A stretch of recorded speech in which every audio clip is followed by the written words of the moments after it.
Good afternoon, everyone, and welcome to today's live cooking demonstration. My name is Ryan Smith. I am the Wellness Program Administrator with Georgia State University's Employee Development and Wellness Services. By trade, I am a registered dietitian, so I'm always on the hunt for fun and easy recipes that can help us work more nutritious foods into our day-to-day lives.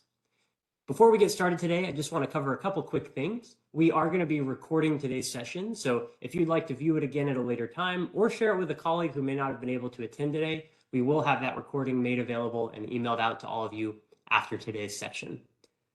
Throughout the presentation, if you've got any questions, comments, things like that, you can make use of the WebEx chat feature. I'm joined by my colleague, Cheryl Johnson-Ransaw, who's online to monitor the chat and help with any technical issues that may pop up. If you are experiencing audio or video issues, make sure to send your chat box comment to all panelists. This will ensure that Cheryl's able to see it and help troubleshoot those issues. At the end of the presentation, we'll address any of the comments or questions you might have related to the recipe and the foods involved, and then we'll wrap things up and send you a copy of the recipe as well so you can try it at home. So today we're going to be making a basil chickpea flatbread. If you've been watching this program for a very long time, you may have seen me make this one before. I think it's been about 2 years since I last made it. This is hands down one of my favorite recipes that I've discovered through doing these cooking demonstrations. It is incredibly easy to make. It's very, very tasty, and it comes together very quick as well. So it's definitely a crowd pleaser. We're basically trying to work to take a pizza, which is a food that's delicious, but not always very healthy, and we're going to mix up the ingredients a little bit to make it a lot more nutritious and balanced. In terms of equipment today, we're going to make use of a cutting board. You're going to need a basic knife. We are going to be baking it in the oven ultimately. And I'm going to use a food processor. Now, you don't need a really big one. A small one like this, it's very affordable and it'll work perfectly for what we're doing today. If you don't have a food processor, maybe you've got a blender lying around, you can use the blender to try to make it work. If you don't have a blender or a food processor, you can hand chop these ingredients and mix them together. I will warn you, it will take considerably longer though. So a little food processor like this is an excellent investment. So let's go ahead and get started with the basil chickpea flatbread. So the first thing we're going to do with our food processor is we are going to add in a 1/4 cup of unsalted cashews.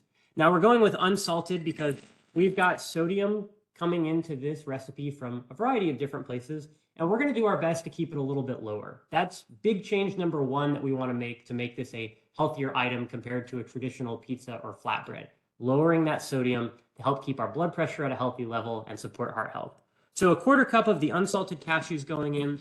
And what we're going to do is we're going to do just a couple pulses, so just a couple presses on the food processor. We're not trying to like grind this to a dust right now, just coarsely chop it. So you're going to hear a loud noise for just a second. And like I said, just 2 to 3 pulses will be fine, and that'll get them chopped up. If you don't have a food processor, you can manually chop the cashews using a knife. Just be careful when doing it, and then you can put them in a bowl to mix together. So we've got our cashews chopped up. So next what we're going to do is we are going to add some flavors, and we're going to add our chickpeas here to really kind of serve as the heart of this recipe. So rather than doing a tomato sauce that we're going to line the crust with, we're actually going to mix together the chickpeas with the seasoning and get sort of a chickpea-based spread that we'll be putting on there. It's not quite hummus. Hummus is a lot more liquidy. It's lighter and smoother. This is going to be much thicker than that, but it ends up adding a lot of flavor, but also nutrition. Chickpeas are a great plant-based source of protein, so we're balancing this meal by getting protein into the chickpeas. They're also a good source of B vitamins, which helps with our body's metabolism in a variety of different ways. And they're a great source of fiber. And we're working to add fiber in a couple places throughout this recipe. Fiber we get from fruits, vegetables, and whole grains. It's important for healthy bowel movements, keeping us regular.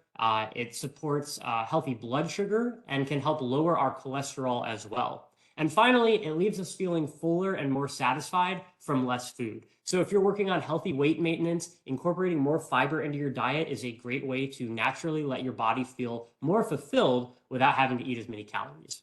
So we're working with 1 cup of these chickpeas today. These are just canned chickpeas that I got. You're welcome to cook your own chickpeas from dried chickpeas if you'd prefer, but the can certainly speeds things up.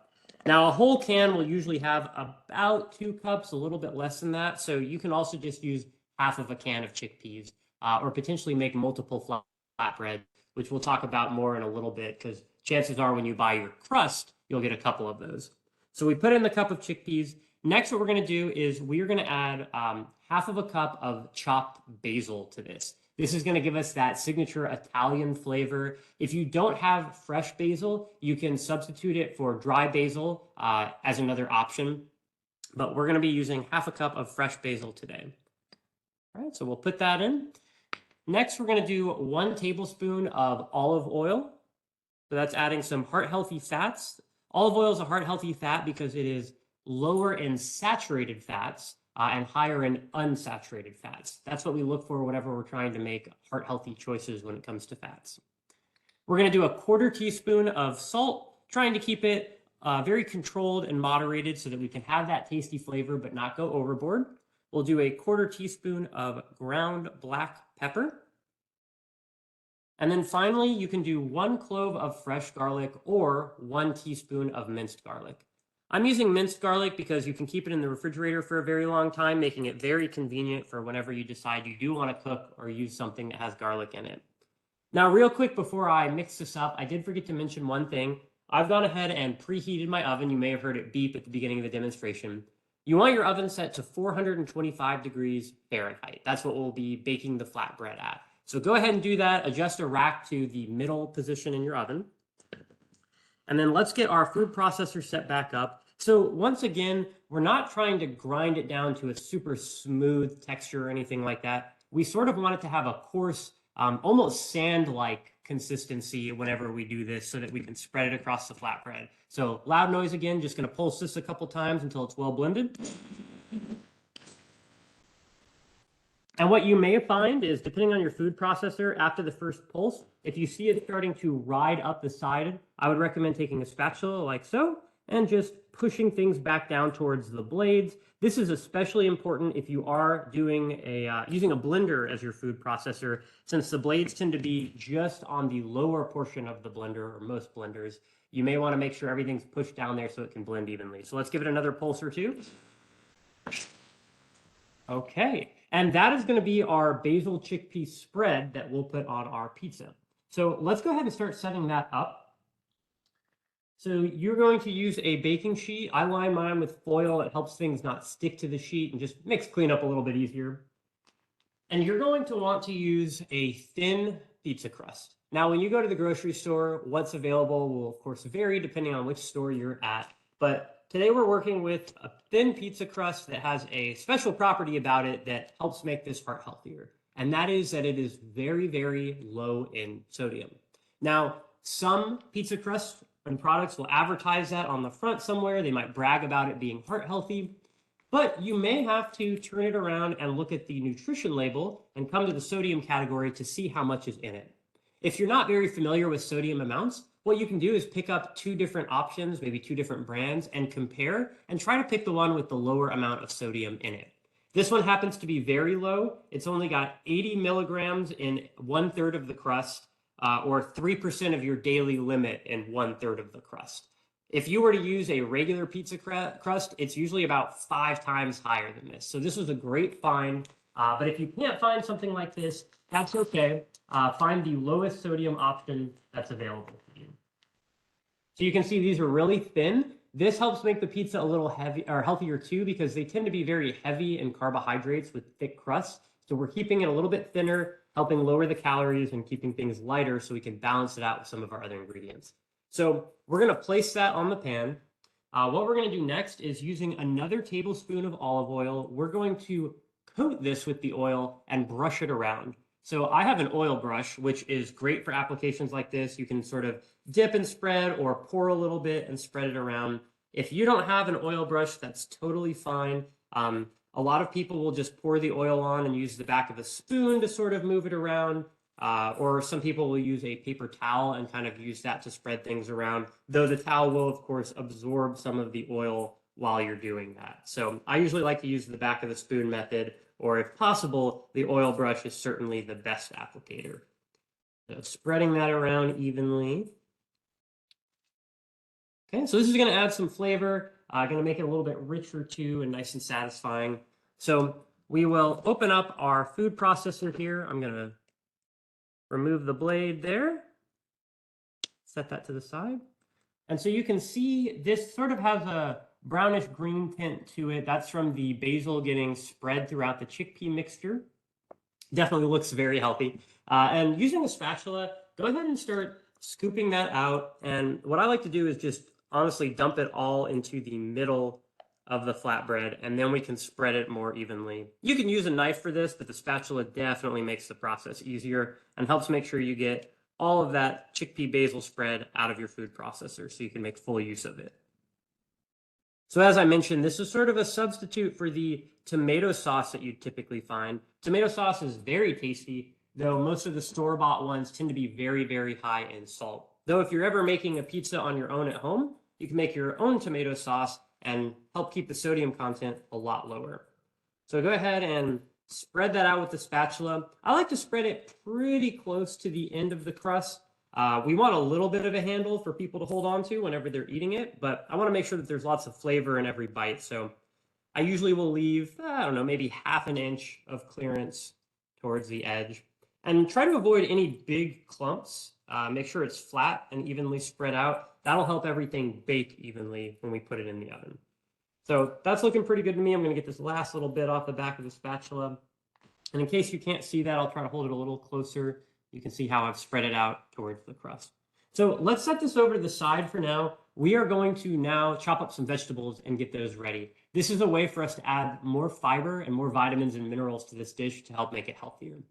Whenever we're building a meal, I'm usually looking for three main components. We're looking for a healthy source of carbohydrates, which our chickpeas and our crust is contributing to that. We're looking for a healthy source of protein. So we've got the chickpeas helping us with that. We're also going to use some cheese in a bit, which adds some additional protein. And then I like to have vegetables or fruits in there to add fiber, to add vitamins and minerals. So let's start with our tomatoes. Using 2 medium-sized tomatoes, we are going to just cut these into slices. Now, I'm using Roma tomatoes today. You can really use any kind you want, though if you have a larger tomato, you may be able to get by with just one. There's only so much surface area we could spread the tomatoes out onto. I'll show you what it'll look like here in a minute. So keep that in mind. If you're getting a larger tomato, you can probably stick with just one of them. I'm going to use a serrated knife for this. Typically, I use a chef's knife for most of what I chop up or cut whenever I'm doing these demonstrations. But tomatoes in particular benefit from the serrated knife. The teeth help it sort of hold the tomato in place as you cut into it rather than it squishing and squashing while you try to make your cut. So we're just going to cut slices. You can kind of determine the thickness you want for this. If you want a sort of meatier bite whenever you're eating it, you can go for those thicker slices, or you can keep them thinner if you want them to maybe toast a little more in the oven. Now, tomatoes are very, very nutritious. They're certainly a superfood. We're getting potassium from them, which is great for blood pressure control. It's great for just our muscles and a lot of our body doing what it needs to do. They are a source of vitamin C, which is good for our immune system. And they're also a source of lycopene, which is an antioxidant. That means that it's got cancer-fighting properties. So whenever we're looking for diets to help decrease our risk of cancer, things with antioxidants in it, like tomatoes and their lycopene content, those are great choices. In general, if you're looking to have more antioxidants, fruits and vegetables are the way to go. So always looking to work those into the diet. So what we're going to do, I'm just going to place this in front of me here, and we'll move it so it's back in view in just a second. I'm going to just move these tomato slices into this bowl since it's empty now, and we'll just set that over to the side, and then we'll put this back on the cutting board. So we're going to be working with 2 cups of spinach today, and baby spinach is great. We're using spinach because it's, I think, great on pizzas. You can substitute other greens, but be cautious because spinach is a bit more heat resistant than some other things. Kale is another choice that's pretty heat resistant. Arugula often does okay on pizzas, but using anything lighter than that, it may burn. So you definitely want to keep an eye on it in your oven if you're making any substitutions to this part. I think spinach is the best choice by and large, though. It works really well with the other flavors we have going on.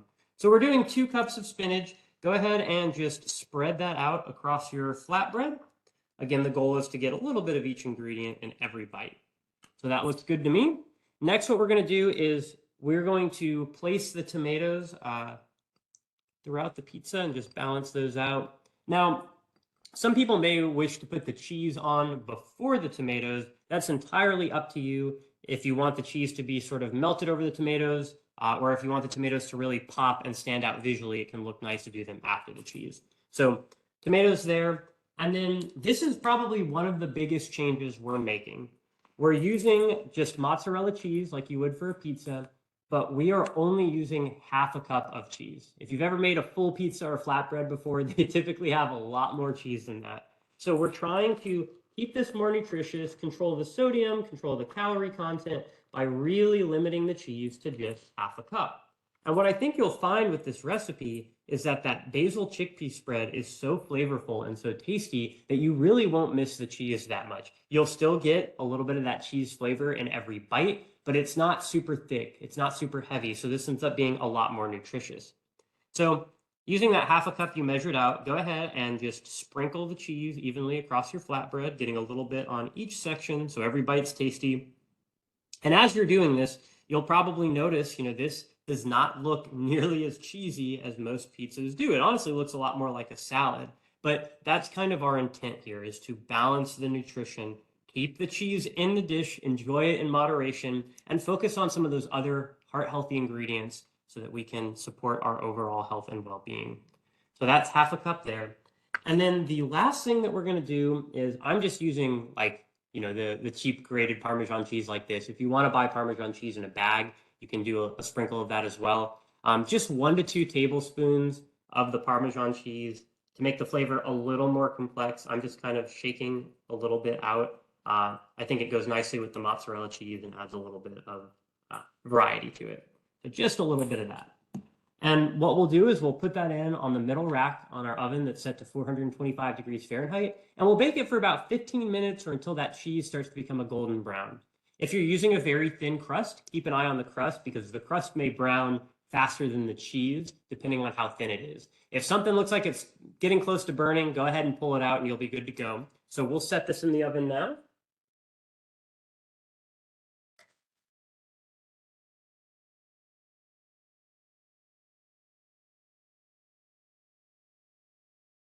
All right, so we've got that set for 15 minutes. I've gone ahead and already made one, so I'll show you what it looks like when it comes out now.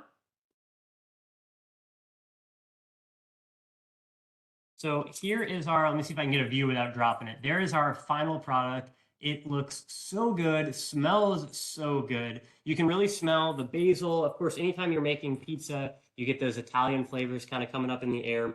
For this one, I chose to keep the cheese under the tomatoes because I thought it makes it look even healthier when you've got the big tomato slices on top. Of course, they still have the flavor buried there underneath, but that is our final basil chickpea flatbread. So very, very simple to make. And when you buy these crusts, they tend to come in packs of 2 to 3. So a lot of times what I'll do when I'll make this recipe is I may batch cook it, share some with some friends. You can bring it in with some coworkers, or just have several meals throughout the week set up for it. So let's talk a little bit about the nutrition on the basil chickpea flatbread. So whenever you make this, basically what you're going to be able to do is get anywhere from like 4 to 6 servings out of it, depending on how big of a slice you want to cut. We talked about all the different things that are going into this. So from the tomatoes and the spinach and the chickpeas, we're getting fiber. We're getting vitamins and minerals to keep our body healthy.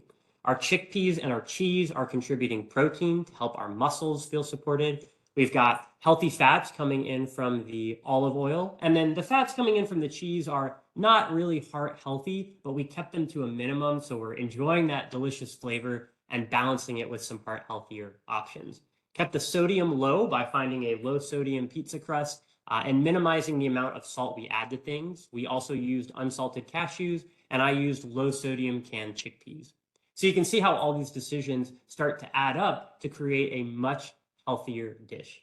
Now, when we send out the recipe, we'll include the full nutrition labels so that you can take a closer look at it and see how it might fit into your day-to-day. Now, in terms of substitutions, I briefly mentioned some other green options that you could use if you wanted to swap out the spinach for like kale or arugula or things like that. The spinach is definitely my favorite. Since we're really just making a flatbread here, if there are any other vegetable toppings you would prefer on top of the pizza, go for it. I know some people like to do bell peppers. They may do mushrooms, black olives. Some people will even do small pieces of broccoli, which is actually one of my personal favorites. But the flavors here are pretty neutral and kind of basic Italian flavors. So if there's a vegetable you've had on a pizza in the past, it will work well with this. But remember that our goal is to shift the ratio of like vegetables and cheese more towards the vegetable side. Additionally, if you wanted to add some animal products to this or meat to this, you absolutely could. We focus mainly on the chickpeas and cheese as our protein source today, but if you wanted to do some chicken or other things like that, you could. Keep in mind, since we're trying to make it heart healthier, certain items like sausages or pepperonis tend to be pretty high in sodium and higher in those less heart healthy fats. So use moderation again. A little can go a long way. And again, focus on the vegetables and those healthier options here. In terms of storage, you can keep this in the fridge for up to 4 days. Whenever I'm ready to eat it again, you can enjoy it cold. It tastes great. Or you might pop it in the microwave or even in the toaster oven to get it kind of crisp again before you eat it. I'm going to take a look at the chat real quick and see if we have any questions or comments or things I might be able to clarify. I see a comment about it looking very good. Yes, certainly. Like I said, this is one of my favorites. I do it fairly often on this program just because I like it so much. So it's really fun for me to be able to eat it again. And I've gotten some good reviews from friends as well. So I encourage you to give it a shot when you get that follow-up email with the recipe in it. And feel free to make it your own and customize things. Doesn't look like we have any other questions today. As I mentioned, a pretty straightforward recipe. So if you're not super experienced with cooking, or you're just looking for something easy over the holidays that you know will be a crowd pleaser for family, friends, or maybe you just want a solo meal, this is a great choice. So keep an eye out in your email. We're going to send a link to the recording, a copy of the recipe, and we'll also include a link to a short survey where you can let us know what you thought of today's program. We're always looking for more feedback and suggestions, so we really appreciate you taking just 1 to 2 minutes to fill out that survey. Additionally, we do programs like this all throughout the month. Whether it's cooking demonstrations, mindfulness, yoga, meditation, we've got all sorts of great things lined up. And of course, as we close out the year, we do have one more event, and that's tomorrow, Friday at noon. We're going to be hosting our guided meditation and yoga. So if you're looking for a nice, relaxing way to wrap up your final day before we go on break, that's going to be a great option. You can find our events on the GSU web calendar. They are also posted to the USG Wellbeing calendar. And finally, if you aren't already on our mailing list, we send out emails once a week to let people know what we're working on. So you can always make sure you never miss any of our sessions. If you want to get on that mailing list, you can shoot me an email at rsmith250@gsu.edu, and we'll put that in the chat here in just a moment so that you can reach out to me if you want to be on that list. With that being said, thank you everyone so much for joining today. I hope you enjoyed the presentation. Keep an eye out for that email. And of course, have a great rest of your week and enjoy the winter holiday break. Thank you so much. See you in the new year.